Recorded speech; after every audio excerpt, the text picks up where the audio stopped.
안녕하세요. 오늘은 계시록 19장에 나오는 어린 양의 혼인잔치 이야기를 하려고 합니다.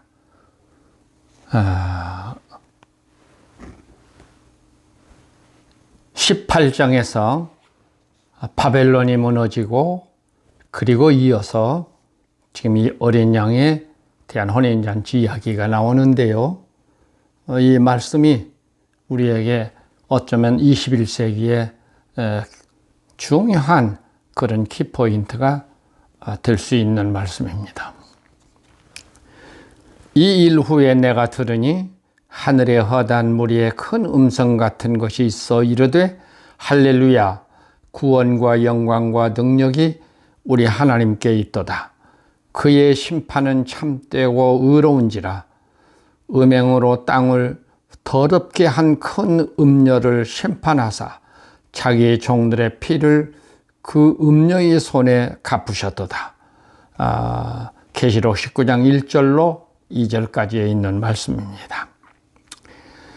어린 양의 혼인잔치 이야기는 앞에 말씀드린 대로 18장에서 바벨론이 무너지고 나서 지금 이루어지는 것입니다.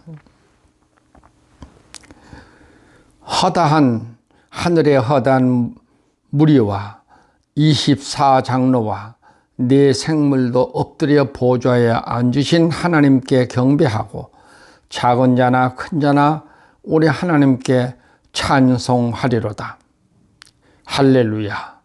주 우리 하나님 곧 전능하신 이가 통치하시도다. 그리고 어린 양의 혼인잔치 이야기가 진행이 됩니다.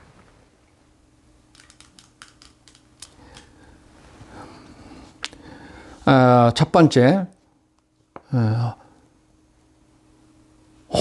어린 양의 혼인 기약이 이르렀고 7절 중반전에 나온 말씀입니다.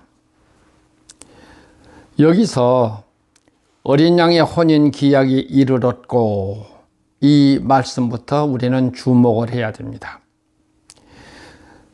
혼인 기약이 이르렀다는 말이 무슨 뜻일까? 혼인 지금 잔치가 아니에요. 혼인 기약이 이르렀다 이 말을 하는 것입니다. 이거에 여러분이 주목을 하셔야 됩니다. 이 말씀은 혼인 기약이 이르렀다는 말씀은 우리가 결혼할 때 소위 혼인 서약이라는 것을 합니다. 우리가 그리스도를 만났을 때 우리를 그리스도의 신부라 이렇게 말합니다. 그런데 그리스도의 신부가 되는 절차가 제일 첫 번째 뭐죠? 세례를 받는 일입니다. 세례를 받을 때 모두 대개 서약을 합니다. 그것이 어쩌면 그리스도의 신부가 된 자들의 서약이죠. 혼인 서약이라고 할 수 있어요. 세례 받을 때 그 서약한 것들이. 그런데 이 서약을 우리가 살아가면서 부부간에도 결혼 서약을 하고도 살아가면서 이런 걸 다 까맣게 잊어버리고 삽니다. 예수 믿을 때 처음 세례 받을 때도 이 서약을 하지만 신앙생활을 오래 하다 보면 그 세례 받을 때에 서약한 것을 까맣게 잃어버리고 그냥 삽니다. 그저 전통을 따라서 습관을 따라서 그저 반복되는 생활, 신앙생활 하는 거. 교회당 교회에 나가서 예배를 드리고 그리고 일주일마다 일주일을 기다렸다가 또 가서 봉사도 하고 헌금도 하고 이렇게 하는 것이 신앙생활이라고 생각을 하면서 삽니다. 하지만 구체적인 서약에 대해서는 까맣게 잊어버리고 살게 되죠. 대체적으로 그렇습니다.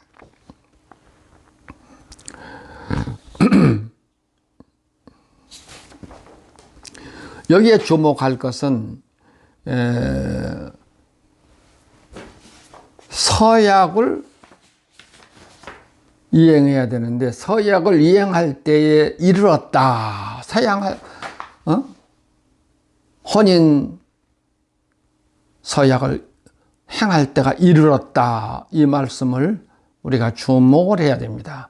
다시 말하면 모두 다 잊어버리고 살았지만은 지금은 네가 서약을 한 것을 생각하고 그 서약대로 행해야 될 때가 이르렀다. 이런 말씀이죠. 다 잊어버리고 살아왔어요. 그렇지만 지금 21세기에 들어와서 이 말을 하고 있는 것입니다. 이게 엄청 중요한 일인데요. 그때가 이르렀다. 그러니까 그의 아내가 자신을 준비하였으므로 결혼할 때 서약한 것을 이행할 준비가 되었으므로 이런 뜻이죠.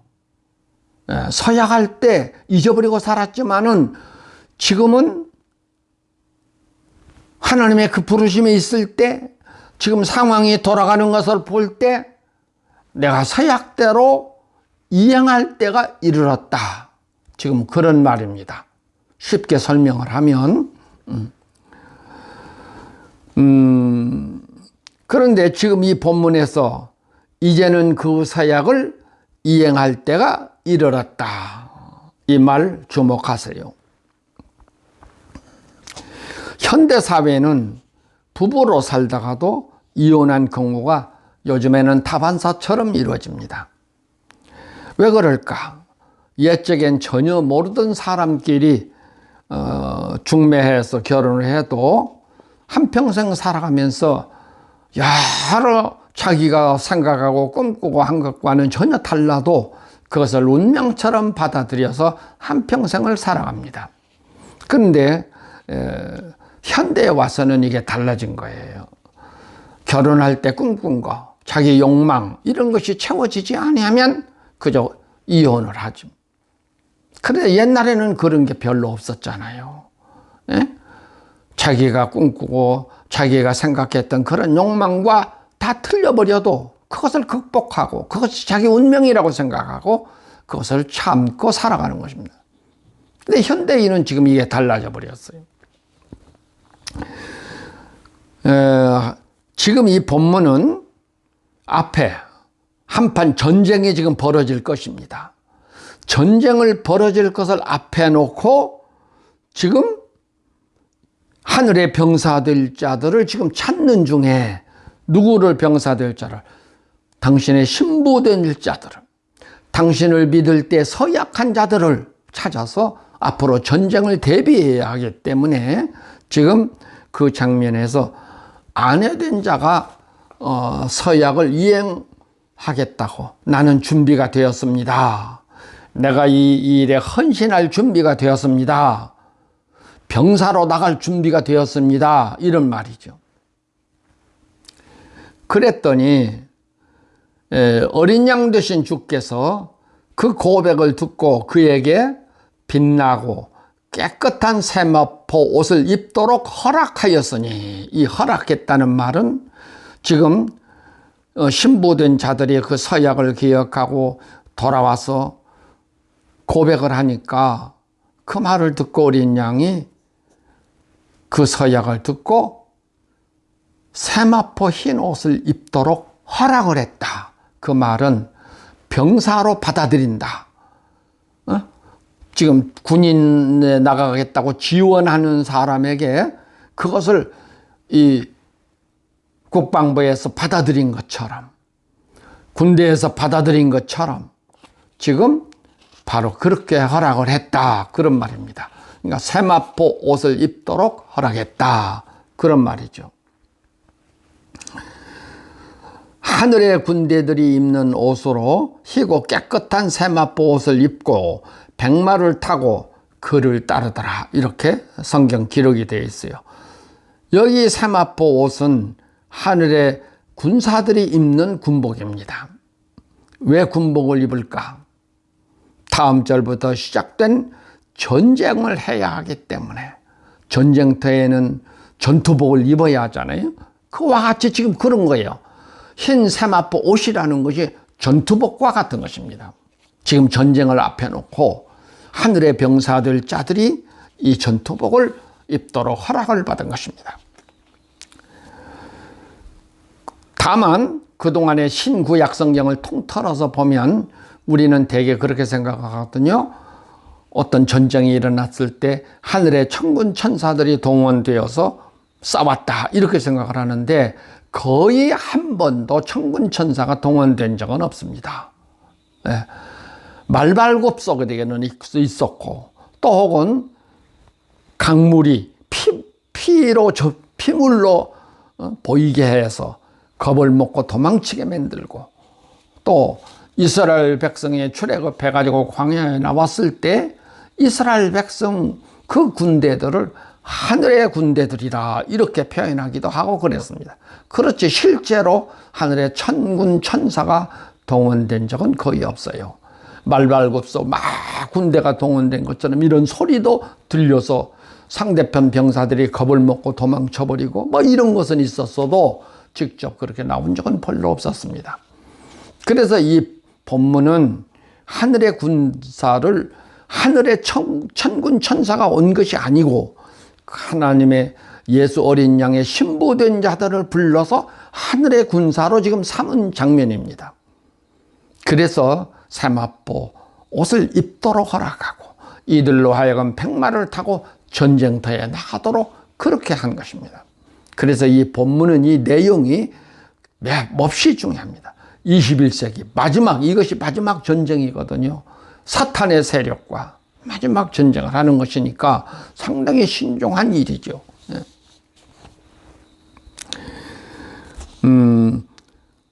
어린 양의 혼인 잔치 이야기를 통해서 그리스도의 신보된 자들을 대상으로 하늘의 군사될 자들을 모집하는 것입니다.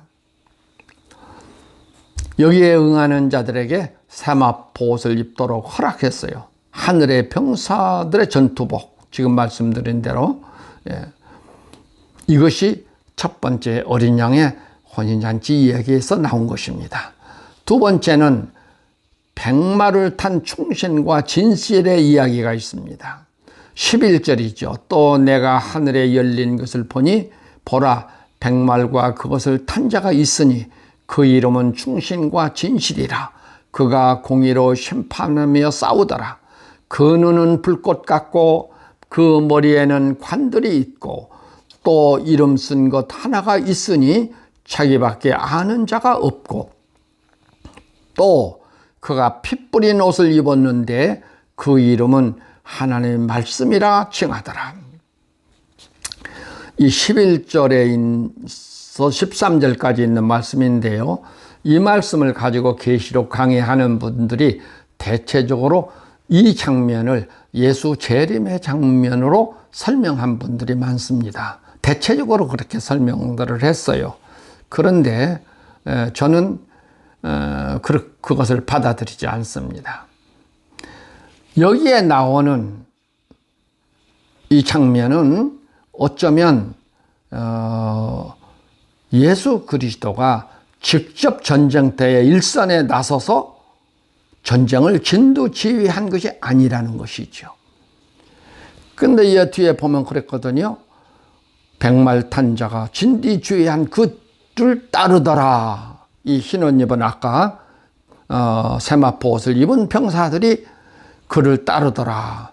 그래서 이 장면을 놓고 예수가 재림하셔서 그가 앞에서 진두지휘하면 그 하늘에 세마포 옷을 입은 병사들이 그를 따르더라. 이렇게 대개 해석을 하고 그렇게 생각을 했습니다. 그런데 이거는 그렇게 생각하면은 오해가 생길 수 있어요. 문제가 돼요. 뒤에 가서. 왜 그러냐 하면은 어떤 전쟁이든지 왕이 전쟁터에 앞장서서 싸우는 일은 거의 없습니다. 어디에 있어요? 작전본부에 있어서 지휘를 하는 것이죠. 지시를 하는 거잖아요. 현대 전쟁도 전부 작전본부에서 무전기로 지시를 해서 병사들이 싸우게 하는 것이고 후퇴하게 하는 것이고 전략을 지시하고 다 그런 거잖아요. 이것이 현대에도 그렇습니다. 마찬가지예요. 옛날에도 왕이 와서 어떻게 일선에 앞장서서 싸워요? 그런 예는 거의 없습니다. 또 만약에 이게 예수 재림으로 보고 그렇게 예수가 앞장서서 했다면 문제가 되는 것이 있어요.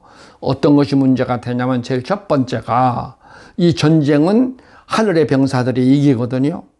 그리고 하늘의 병사들이 이겼을 때에 사탄은 하늘에서 내려온 천사가 와서 결박을 해가지고 무정에게 가두게 됩니다. 이럴 때 왕이신 예수가 재림하셨다면 그때 이 예수는 어디에 계셨냐 하는 거예요. 어디에서 무엇을 하고 계셨냐 하는 거예요. 다른 천사가 와서 그 일을 할 때에 예수는 어디에 계셨냐 하는 거예요. 또 뒤에 20장에 내려가 보면 무저갱에서 사탄을 석방시키거든요. 왜 그러냐면 마지막 도구로 써요. 이 무저갱에서 사탄을 석방시켜가지고. 왜냐면 이 지상에는 아직도 안 믿는 사람도 있고 무슨 이방신을 섬기는 사람들도 있고 흉악한 자들도 있고 많은 무리가 있어요. 이 지상에. 근데 그것을 하나님이 직접 그들에게 심판하지 않습니다. 자기 죄는 자기 스스로 선택하게 만들었어요. 성경이 한 번도 직접 한 적은 거의 없고, 어쩌다가 구약시대에, 고라당이라든가 이럴 때 하나님이 직접 심판을 하셨어요. 그런데 이 신약에 와서는 그런 예가 거의 없습니다. 왜 그런 줄 아세요? 심판의 권세를 아들에게, 예수에게 위임을 시켰어요. 그래서 신약시대 와서는 구약시대처럼 즉각 죄를 진다고 해서 심판은 죄가 없잖아요. 예수에게 심판권을 넘겼기 때문에. 그런데 이 장면에서도 지금 예수가 재림하시기 전에 이 불신 세계라든가 악의 세력이라든가 이방 종교 신들이 신을 섬긴 자들이라든가 이런 자들을 심판을 하는 것은 자기 스스로 그 심판을 취하게 만들었는데 그 도구로 쓴 것이 아까 무저갱에서 가두었다가 석방시킨 그 사탄이 앞장서서 그들을 미혹을 하는 것입니다. 그래서 사탄의 미혹을 받은 자들이 그 죄로 심판을 받도록 되어 있어요. 그 도구로 이 사탄을 무저갱에게 가두어 놓은 것입니다. 그런데 천년이 참에 그를 내보냈다. 그래서 이 가두어 놓고 그 동안에는 이제 20장에 들어가면 설명이 됩니다만은 그 동안에는 그리스도의 왕국이 이 지상에서 건설이 되어요.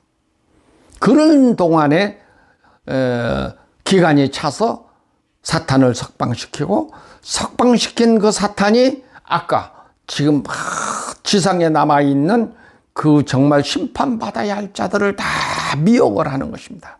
그래서 자기 죄로 스스로 자기가 그 심판을 자초하는 그런 결과를 만든 거예요. 근데 그때 이 사탄이 와서 막 미혹할 때 어디까지 이게 도전을 하느냐면요. 성도들의 도성까지, 하나님의 백성들이 있는 도성까지 와서 그걸 미혹을 하고 도전을 해요. 그러면 그때 하나님이 어디 계셨냐? 예수가 아까 지상에 내려왔다면 그때 예수는 어디 계셨냐 하는 거예요. 이런 문제들이 있기 때문에 이 지금 19장 11절 이하에 나온 이 말씀을 예수 그리스도가 재림한 것으로 보지 않는 것입니다. 어쩌면 작전본부에서 지휘는 하실 수 있어요. 공중재림이라는 것이 있으니까 그런 역할, 아마 그런 재림은 가능하지만 직접 나와서 일선에서 지휘하고 또 아까 하늘의 병사들이 그 뒤를 따르더라 한 것은 예수를 두고 한 말이 아니라는 것이죠. 그래서 이 성경은 좀 더 앞뒤를 가려가면서 판단해야 되고 세심한 주목이 필요하다고 한 것입니다. 여기에는 백말과 그것을 탄 자, 여기 백말은 무엇일까? 백말은 복음을 뜻하는 것이죠. 이것을 잘 설명해 놓은 영화가 배너라는 영화입니다. 여러분 오래전에 우리 한국 거쳐간 건데 지금도 어디 이 필름이 있을 거예요. 다시 한번 이 배너를 보면 굉장히 성경 공부가 됩니다. 왜냐하면 시작부터 끝까지 전부 성경 해석이기 때문에 엄청난 감동들을 주어요. 그 배너라는 영화가 첫 장면이 탁 열려지면 누가 배너의 집을 방문하냐면 배너의 어린 시절의 친구, 함께 자라왔던 친구 메살라라는 사람이 배너 집을 방문합니다. 그런데 배너가 그때 자기 집을 방문한 이 메살라에게 네가 우리 집을 방문한 기념으로 내가 너에게 선물을 준다 하면서 백마를 선물해 준 거예요. 그런데 이 메살라라는 사람은 이 배너의 여동생을 어려서부터 흠모를 해왔어요. 그래서 배너 집을 지금 방문한 건데 그 방문한 선물로 백마를 배너가 준 것입니다. 그러고 나서 이 두 사람이 대화를 나누는 장면이 나와요. 무슨 장면이 나오냐면 메살라가 배너에게 제안을 해요. 야, 너 이번에 좋은 기회가 될 수 있다. 너도 정말로 멋진 출세를 할 수 있다. 그게 뭔데? 너희 민족 중에 열심 당원들 명단을 내게 넘겨달라. 이게 좋은 네가 출세할 수 있는 기회다. 만약에 네가 이거 안 하면 너는 오히려 굉장한 시련을 겪게 될는지도 모른다. 이런 말을 했어요. 그러나 배너가 그 말을 듣고 무슨 대답을 하냐면 나는 두 번째 것을 선택하겠다. 이렇게 말을 한 거예요. 로마로부터 출세하는 것을 선택하는 것이 아니라 자기 백성과 함께 고난받는 것을 선택한다. 이것이 모세가 그랬잖아요. 그래서 열심 당원을 내가 너에게 넘겨주지 아니하므로 내게 시련이 있다 할지라도 나는 그것을 선택한다. 지금 그 말이죠. 그러고 나니까 이 메살라가 화가 나가지고 이제 가면서 백마를 가지고 가지 않아요. 그냥 가버리죠. 그리고 그때부터 이 두 사람은 원수가 되어서 싸우는 장면이 배너 줄거리입니다. 쭉 줄거리가 되는 거잖아요. 배너는 그 사건으로 해서 노예선을 타야 하고 얼마나 많은 시련을 겪었어요. 배너의 사랑하는 어머니와 누이 동생은 저 쥐약 감옥에 갇혀서 거기서 문둥병자가 되어버리고 이런 아픈 역사가 이루어지는 거예요. 그것이 배너의 이야기입니다. 거기서 나온 것이 이 백말이에요. 메살라가 그 선물을 받아가지고 갔다면 이런 악의 도구가 되지 아니했을 텐데 그는 그를 뿌리쳐버리고 현실을 쫓아가 버렸어요. 이런 교훈이 담긴 것이 배너라는 영화입니다. 제가 얘기하다가 팁으로 지금 이 배너 이야기를 했습니다.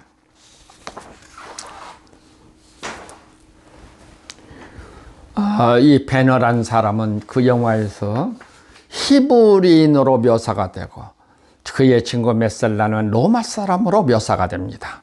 히브리인이라는 건 크리스찬을 두고 한 말이었고 메살라가 로마 사람으로 묘사된 것은 그것은 세상을 사는 세상 사람으로 묘사해서 그 영화가 꾸며진 거예요. 이런 것들을 이해하고 그 영화를 보면 굉장히 감동이 됩니다. 아마 어쩌면 일주일 동안 잘하는 부흥 강사 와서 부흥회하는 것보다도 그 한 편의 영화가 훨씬 더 수십 배의 감동을 줍니다. 그 장면마다 다 성경 해석이니까. 예. 여러분도 기회가 되면 그런 필름 한번 구해서 다시 한번 보십시오. 다시 본론으로 돌아갑니다. 11절로 12절 말씀을 두고 계시록 강의하는 분들이 이 장면을 그리스도의 재림으로 본다고 그랬죠. 그런데 우리가 그렇게 해석하면 오류가 생긴다고 하는 것을 말씀드립니다. 이런 것들을 기억하셨으면 좋겠습니다.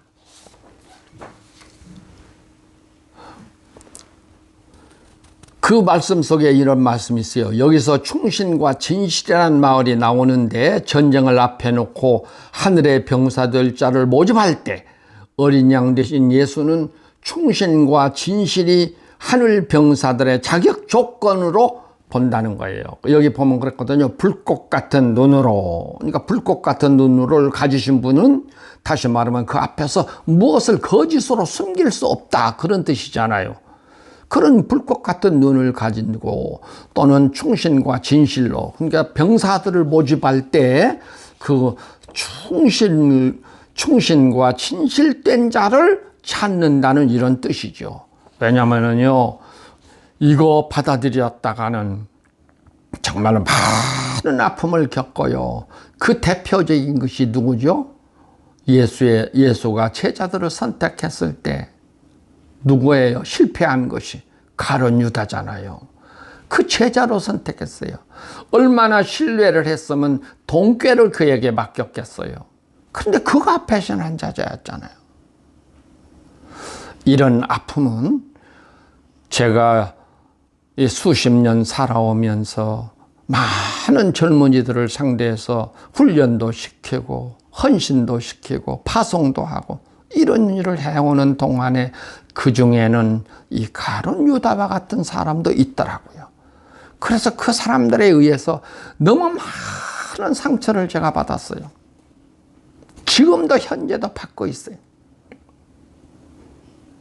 제가 3남매를 두었는데요. 막내딸이 지난번에 생일을 지난다고 그래요. 지나온 역사동에서 전 지난번도 한번 말씀을 드렸던 것 같습니다만은 나는 자식들을 챙기지 못했거든요. 그런데 지금에 와서 보면요, 그게 얼마나 죄책감에 빠져 있는지 몰라요. 내가 조금만 자식들에게 관심을 더 기울였더라면 저 아이들이 이렇게 상처가 되지 않았을 텐데 하는 그런 아픔이 지금도 가지고 삽니다. 수십 년을 그렇게 가지고 살아요. 그래서 금년은 그 손녀딸이 나에게 귀뜸을 해줘요. 아버지, 오는 일요일 날 엄마 생일이에요. 전화라도 한 통 해주세요. 내가 무슨 말을 할 수가 없더라고요. 아무 소리 않고 있다가 제가 시장에 가서 화장품 가게 가서 화장품 하나를 샀어요.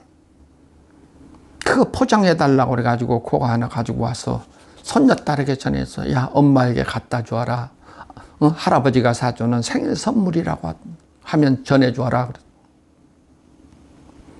이 막내딸이 전화가 왔어요. 너무너무 기뻐하면서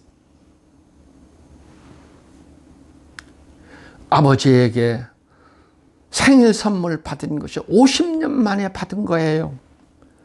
너무 기뻐하길래 내가 그랬거든요. 그렇게 기쁘냐?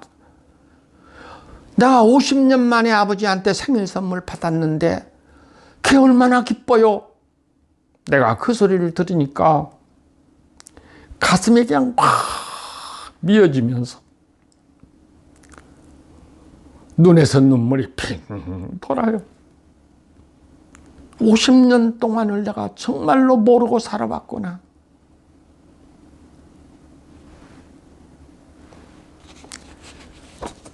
여러분, 이런 아픔들이 있는 거예요. 그래서 이 마지막 전쟁에 보낼 이 병사들을 모집할 때 예수님은 그 두 가지를 보는 거예요. 정말로 충성스러운 병사가 될 수 있을까? 정말로 저가 진리를 따라서 병사 노릇을 할 수 있을까? 진리라는 건 하나님의 말씀이잖아요. 예수님이 이 마지막 전쟁에 병사들을 모집하면서 그 두 가지를 보신 거예요. 그리고 그에게는 많은 관이 있더라. 관이란 말은 시체를 넣는 관이 아니라 머리에 쓴 면류관을 말하는 거죠. 면류관. 근데 많은 면류관을 썼더라. 그게 뭐겠어요? 병사들에게 줄 상이죠. 병사들을 상 받을 자들에게 그것을 줄 거예요.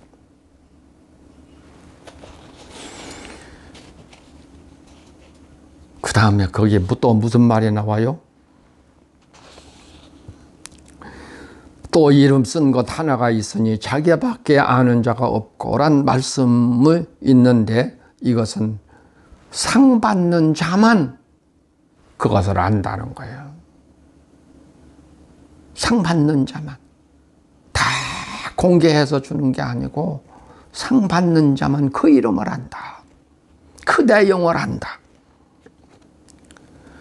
하나님께서 우리에게 상을 주실 때도 아마 그러실 것입니다. 드러내지 아니하고 정말로 참 보이지 않게 그 충성을 다하고 진리를 따라서 산 자들에게 마지막 때는 반드시 상을 준다고 약속되어 있어요. 이 성경에는. 바로 그런 이야기들을 담고 있는 이 말씀입니다. 또 그가 피 뿌린 옷을 입었는데 그 이름은 하나님의 말씀이라 칭하더라. 피 뿌린 옷. 그게 뭐예요? 예수가 사실은 피 뿌린 옷을 입은 분이고 당신의 제자들이 다 피 뿌린 옷을 입은 사람들이잖아요. 이 마지막 전쟁에서 어쩌면 이 전쟁에서 순교의 각오를 가지고 싸우는 사람을 두고 어쩌면 말한 것일 것입니다. 이 병사들이 얼마나 되겠어요? 이 뒤에 이야기가 나옵니다마는 이 뿌린 옷을 입은 것은 옛날에 사도들이 기존 세력들과 전투를 할 때 하나님의 말씀을 따라 피 흘림의 순교도 각오한 하늘의 병사들이라는 뜻일 수 있을 것이다. 그 말입니다. 전능하신 이의 맹렬한 진노의 포도주 틀을 밟겠고, 여기에 참 기막힌 이야기가 있어요. 전능하신 이의 맹렬한 진노가 포도주 틀을 밟아버린다. 포도주 틀을 밟은 그런 진노를 하신다. 이 포도주 틀이 뭐겠어요? 술 만드는 기계잖아요. 술 만드는 기계. 사람들이 이 포도주를 맞으면 술 취하는 것이잖아요. 술 취하면 어떻게 되는 거예요? 이거 이성을 잃어버리는 것이잖아요. 이성을 잃어버리면 어떻게 되는 것이죠? 판단력이 없어져 버리잖아요. 어떤 것이 진짜고 어떤 것이 가짜인지, 어떤 것이 진리고 어떤 것이 거짓인지 판단력이 없어져 버리는 거잖아요. 그것을 누가 만들어내요? 포도주 틀이 만들어내는 거잖아요. 현대에 있어서 지금 1600년 동안 포도주 틀로로 산 것이 이게 어디예요? 누가 이 짓을 하는 거예요? 이 틀이 뭐예요? 제가 계속해서 지금 말이 왔어요. 로마 교회가 되면서 앞에는 교회란 말로 위장을 하고 내용은 전부 유대 율법 종교를 그대로 갖다 종교의 틀을 만들었다 그랬잖아요. 종교라는 것이 뭐예요? 대표적인 것이 자기들의 신을 섬기는 것이잖아요. 교회당 교회가 일요일마다 하는 짓이 뭐 하는 거예요? 핵심적인 게 뭐예요? 일요일마다 청수주의를 해서 하자 하고 예배당에 가서 예배 드리는 짓을 하는 거잖아요. 그래서 이게 종교라는 것이잖아요. 예수가 십자가에서 이미 다 제물되어서 제사를 지내버린 것, 또 드릴 것이 없게 만들어버린 것을 놓고 반복해서 이 짓을 하고 있는 것이 지금 종교가 되어버린 교회당 교회들이잖아요. 교회라는 간판을 걸었기 때문에 이것은 위장을 하는 것이잖아요. 그런데 이게 바로 술틀이라는 것입니다. 교회당 교회에 한 번 빠지면 거기서 세뇌가 되어버리면 아무리 성경을 제시해 주어도 그것을 안 믿어요. 거부해버려요. 그리고 도리어 깎굴로 돌을 던져요. 그러니까 하나님께서 진노하사 포도주 틀을 밟아버렸는, 짓밟아버렸는. 지금은 멀쩡히 살아있는 것 같죠? 심판의 날에 한번 보세요.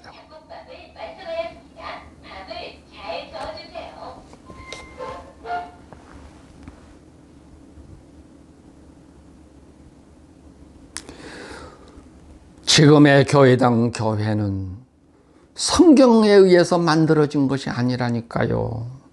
간판만, 교회라는 간판을 걸어서 위장을 하고 있는 것이라니까요. 주여 주여 찾는 게 해서 위장하고 있는 것이라니까요. 생각해 보세요. 주기도문이라는 것을 종교의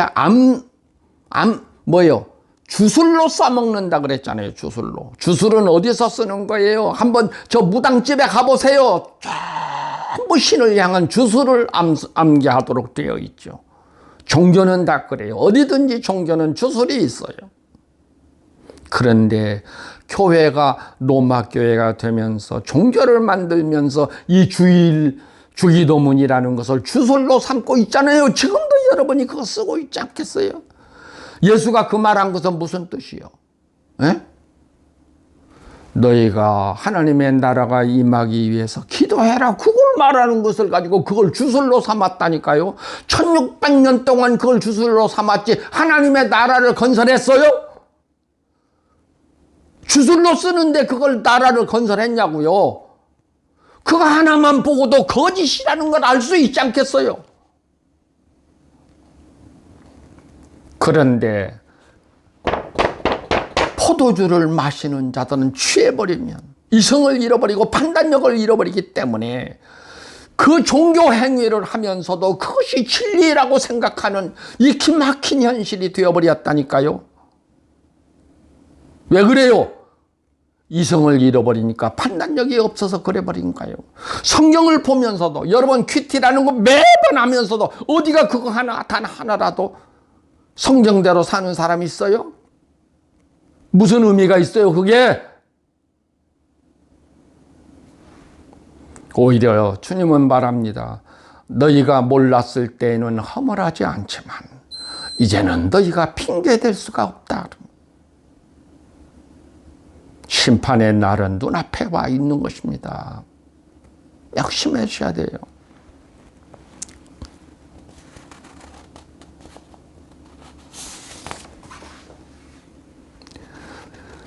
그 다음에 이 전쟁을 할 때 하늘의 병사들이 어떤 무기로 싸운다 그랬어요?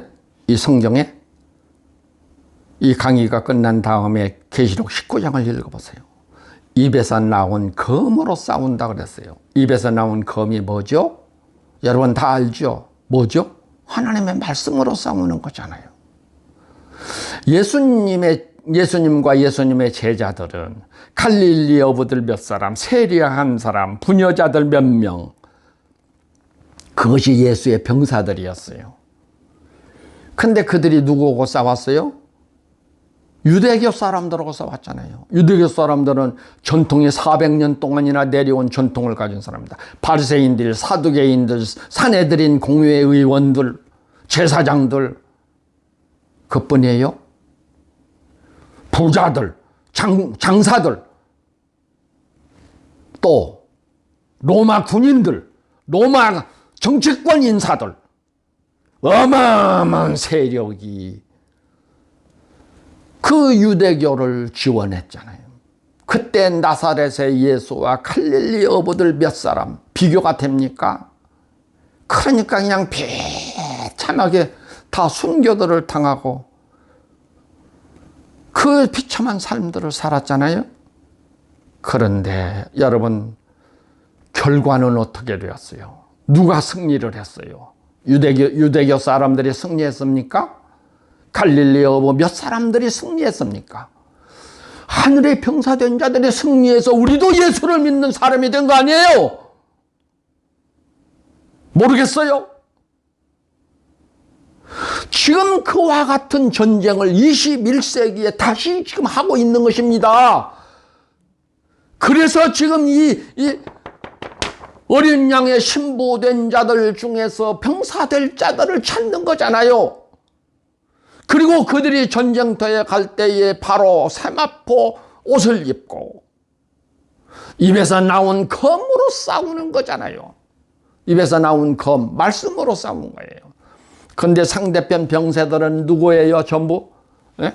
그 뒤에 성경에 보면 왕들도, 장군들도, 장사들도, 부자도, 자유인도, 종들도, 많은 무리가 동원되잖아요. 그러니까 천사가 태양 앞에서 큰 소리로 외치면서 누구에게? 새들을 향해서 여기에 하나님의 큰 잔치가 벌어졌으니 여기 와서 그 왕들도 장군들도 장사들도 그 귀족들도 그 부자들도 그 세력들도 많은 자들이 여기 있으니 그들의 살을 먹어라 그랬어요. 그 살을 먹어라는 건 뭐예요? 이 백말탄 하늘의 병사들과 전쟁에서 다 저들이 죽게 되니까 새들아 너희들이 이 큰 하나님의 큰 잔치에 와서 저 죽은 자들로 배를 채우라, 배불러라. 천사가 그 말을 해줬어요. 그 빈약한 하늘의 병사들이 승리를 하잖아요. 이 전쟁에서. 그래서 마지막에 가면 뭐예요? 다 승리하고 나서 그 중에 짐승도 거짓 선지자도 잡아서 결박을 해가지고 어디다가 둬요? 산채로 유황불못에 던지고 나머지는 입에서 나온 검으로 다 죽더라 그래요. 그리고 이 19장에 맞춰지는 거예요. 여기서 사탄은 잡아서 그 대신 또 어떻게 했어요? 20장에 들어가면서 나오죠. 20장 1절로 3절까지 뭐가 나와요? 이 사탄은 결박을 해가지고 하늘에서 내려온 천사가 결박을 해서 무적행에 가둬버렸고 거기에 임몽을 해버렸어요. 나오지 못하게. 언제까지? 1000년 동안. 그리고 이 지상에는 그리스도의 왕국이 건설이 되는 것입니다. 이 하늘의 병사들 몇 사람입니다. 몇 사람? 세마포 옷을 입을 병사들 짜들 충신과 진실을 가진 이 종들 그들을 하나님은 지금도 찾으셔요. 어린 양의 잔치가 바로 그 사람을 찾기 위해서 어린 양의 혼인잔치 이야기를 여기 19장에서 하고 있는 것입니다. 여러분 이 말씀이 여러분 귀에 들리지 않습니까? 어쩌면은 이 감격해서라도 눈물을 흘리면서 여러분이 정말로 이 어린 양이 찾는 이 병사가 되셔야 합니다. 포도주 틀에서 만족하지 마세요. 그것은 끝나는 날이 있다고 그랬잖아요. 끝나는 날이. 돈의 위력은 18장에서 끝난다 그랬잖아요. 지난번 강의에서도요. 돈의 주인 역할을 하고 돈의 권세를 부리는 것이 계시록 18장에서 끝난다니까요. 바벨탑이 무너지면서 그게 다 끝나요. 그래서 19장에부터는 돈의 위력이 아무 능력이 없어요. 이때는 돈이 필요가 없는 시절이 되기 때문에 돈에 지배받는 시절이 아니기 때문에 지금은 돈 가진 사람들이 얼마나 권세를 부려요. 그런데 그것이 계시록 18장에서는 끝나는 거라니까요. 그 권세가 꼭 명심하시고 여러분 어린 양에 찾으신 그 기약의 때가 이르러서 지금 찾는 여러분이 정말로 처음 하나님 앞에서 신부될 때에 기약했던 그것을 기억하고 어린 양이 입혀주는 세마포 옷 그것을 입고 이 무리를 대상으로 해서 전투에 나가서요. 하나님의 말씀을 입에 담고 입에서 나오는 하나님의 말씀으로 싸우세요. 그가 승리를 하는 것이니까 전쟁을 하려면 승리의 전쟁을 해야 되지 않겠어요? 꼭 믿으시기 바랍니다. 오늘은 여기서 마치겠습니다. 좀 길어졌네요. 미안합니다. 다음 시간에 다시 또 뵙겠습니다. 안녕히 계십시오.